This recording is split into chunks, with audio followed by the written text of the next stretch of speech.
sampai itu aja kan? Iya, betul. Kalau materinya cukup ditelan. Ada hari yang masuk berangkat sama.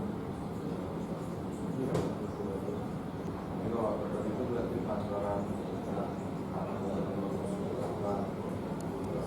ya, jadi bahwa kejadian kami menemukan penemuan mayat yang terjadi pada tanggal 6 Januari hari Jumat tahun 2023. Kami mendapat informasi dari masyarakat bahwa masyarakat menemukan sesosok mayat pada tanggal 6 Januari 2023, yaitu tepatnya di Desa Dolok Sae, Kecamatan Padang Bola, Kecamatan Gunung Tua. Sehingga kami melaksanakan olah TKP dan kami melaksanakan identifikasi mayat. Ditemukan diidentifikasi bahwa mayat adalah seorang perempuan dengan jenis kelamin perempuan dengan usia 59 tahun. Untuk identitas dari mayat, dari saksi-saksi yang mengenali bahwa mayat atas nama Kanda Siregar yang bertempat tinggal di Desa Dolok Sae, Kecamatan Padang Bola, Kabupaten Gunung Tua, yang mana korban adalah sebatang kara yang tinggal di sebuah rumah bersampingan dengan kebun yang selama ini digunakan untuk bercocok tanam oleh korban. Dari penemuan mayat tersebut, kami melaksanakan olah TKP dan juga otopsi di Rumah Sakit Bayangkara Medan. Kami mendapatkan penyebab kematian. Dari hasil otopsi kita mendapatkan data bahwa korban meninggal disebabkan karena mati lemas karena jeratan di leher, yang mana dibuktikan terlihat ada jeratan membiru di leher dari korban dan juga diperparah karena perdarahan di otak belakang. Dari beberapa hasil otopsi lain ditemukan beberapa lebam baik di kepala bagian depan, di belakang, bagian dada, dan juga beberapa luka lecet yang ada di paha, baik sebelah kanan, kaki sebelah kanan maupun sebelah kiri. Dari hasil otopsi ini kami bergerak cepat untuk mencari pelaku, sehingga kami memeriksa beberapa saksi-saksi yang kami laksanakan pemeriksaan di seputaran TKP, yaitu di Desa Dolok Sae, Kecamatan Padang Bola, Kabupaten Gunung Tua, di mana kami mendapatkan informasi kunci bahwa beberapa hari sebelumnya yang terakhir berkunjung kepada korban adalah dari saudaranya yang dalam hal ini inisial PS dengan usia 40 tahun, tinggal di Desa Dolok Sae, dan akan tetapi pada saat kejadian ditemukan mayat, dari tersangka tersebut atau yang kita duga tersangka dihubungin oleh para saksi untuk mengecek keberadaan korban, akan tapi justru kabur meninggalkan rumah bersama keluarga. Dari informasi tersebutlah kami mendalami, memastikan identitas, koordinasi dengan Dinas Kependudukan dan Catatan Sipil untuk mendapatkan identitas dan juga foto dari tersangka untuk kami laksanakan pencarian. Sehingga upaya yang kami laksanakan, kami menyebar identitas dari tersangka di tempat-tempat umum, dalam hal ini di terminal, di tempat-tempat mangkal kendaraan umum, dan juga di pasar. Siapa tahu dari warga masyarakat dapat memberikan informasi kepada kami terkait keberadaan dari tersangka yang kabur di hari Jumat tanggal 6 Januari 2023. Dan alhamdulillah pada hari Sabtu kami dapat informasi dari masyarakat yang ada di terminal bahwa menginformasikan foto identitas yang sesuai dengan gambar yang kita berikan kepada masyarakat. Masyarakat melihat ada yang menaiki angkutan umum menuju ke Padang Sidempuan, sehingga kami berusaha untuk menghentikan dari kendaraan tersebut, dan benar kami amankan identitas dugaan tersangka yang kita duga sebagai pelaku pembunuhan tersebut. Dan alhamdulillah dari tersangka juga tidak melakukan upaya-upaya terkait dengan kabur ataupun upaya lain untuk membuat alibi baru, namun tersangka langsung mengakui bahwa yang bersangkutan adalah pelaku yang membunuh dari korban yang kita temukan pada hari Jumat tanggal 6 Januari 2023. Dari hasil keterangan pemeriksaan tersangka bahwa motif yang dilakukan korban adalah dikarenakan sakit hati, yang mana pada beberapa hari sebelumnya, yaitu tepatnya di hari Senin, korban berkomunikasi dengan tersangka, yang mana tersangka memohon atau berkeinginan untuk meminjam sebagian lahannya untuk digunakan bercocok tanam oleh tersangka agar dapat memenuhi kebutuhan sehari-hari. Tetapi korban pada hari Senin tersebut menolak, sehingga tersangka kembali lagi ke rumah dan muncul lagi niatan untuk menghabisi atau membunuh korban itu pada hari Rabu pagi.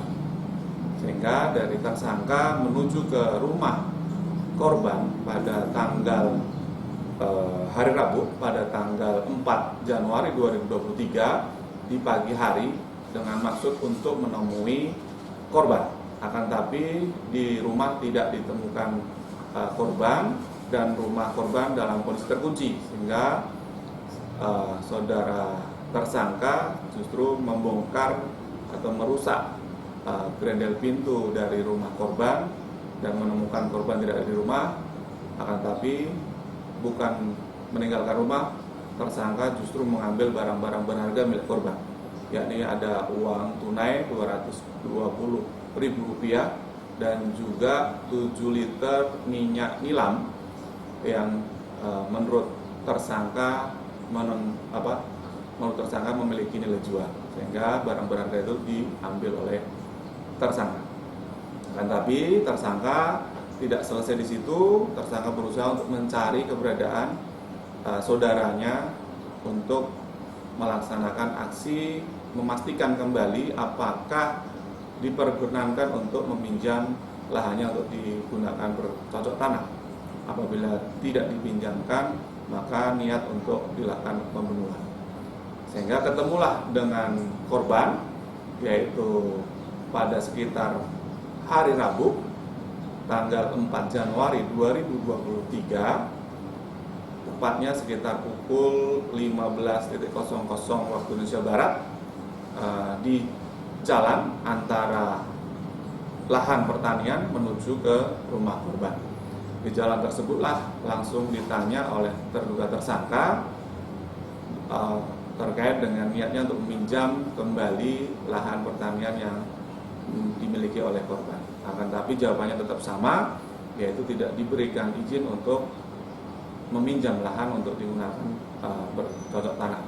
Sehingga karena jawaban tersebut, maka spontan dan juga yang sudah direncanakan dengan selendang yang dibawa dari rumah untuk melakukan menjerat leher dari korban sampai dengan lemas dan tidak bernyawa.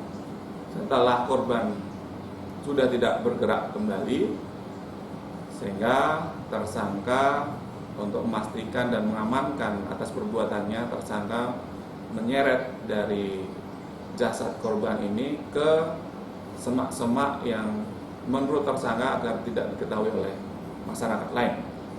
Kurang lebih jaraknya 50 meter dari titik penjeratan. Maka disitulah sinkron antara luka lecet yang ada di paha sebelah kiri dan kanan dari korban, yaitu karena diseret menuju lokasi untuk menghilangkan jejak, yaitu 50 meter dari lokasi penjeratan. Sebelum meninggalkan, keterangan dari tersangka bahwa sebelum meninggalkan jenazah, untuk memastikan tersangka melaksanakan pemukulan dengan tangannya, yaitu memukul kepala baik di bagian depan maupun bagian belakang, dan juga memukul dada untuk memastikan bahwa korban pasti meninggal dunia. Sehingga identik dengan hasil autopsi, yaitu ada luka memar di kepala bagian depan seputaran mulut dan hidung, dan juga ada perdarahan di otak belakang, di kepala belakang, dan juga di bagian dada. Setelah itu tersangka kabur kembali ke rumah. Sekali lagi, tersangka kembali ke rumah dan pada saat hari Jumat barulah ditanya oleh beberapa saksi untuk menanyakan terkait dengan kondisi dari korban. Karena terakhir diketahui berkomunikasi dengan tersangka oleh warga masyarakat sekitar Dolosai yang sudah mulai curiga selama 2 hari tidak diketemukan kegiatan dari korban ke kebun, karena biasanya setiap hari ada ketemu masyarakat yang bersama-sama bercocok tanam di kebun yang bersebelahan dengan kebun dari korban. Oke. Jadi untuk hubungan tersangka dengan korban, yaitu korban adalah saudara dari orang tua atau bapak dari tersangka, sehingga masih ada keponakan atau ada saudara hubungan antara tersangka dengan korban. Dan saat ini kita coba sangkakan dari motif yang kita dapatkan dengan sangkaan pasal yaitu 340 pembunuhan berencana, dikarenakan korban pada hari Rabu sudah ada niat untuk menghabisi dari korban untuk menguasai lahan yang dikelola oleh atau yang dimiliki oleh korban dengan membawa selendang atau tali untuk menjerat leher dari korban.